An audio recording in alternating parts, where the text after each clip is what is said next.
নমস্কার বন্ধুরা, আজকে বানাচ্ছি বক ফুলের বড়া।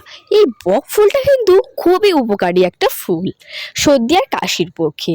তার জন্য আমি প্রথমে বক ফুলটাকে ছাড়িয়ে নিলাম, নিয়ে ভালো করে ধুয়ে নিয়ে এটাকে কুচু কুচু করে কেটে নিলাম।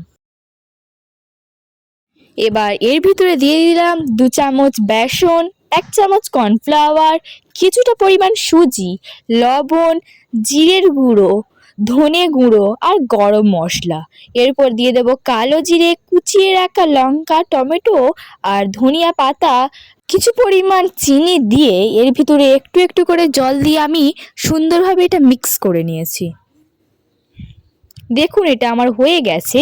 এবার আমি কড়া জ্বালিয়ে কড়ার উপর কিছু পরিমাণে সাদা তেল দিয়ে এটা একটা শেপ দিয়ে কড়ার উপরে দিয়ে দেব।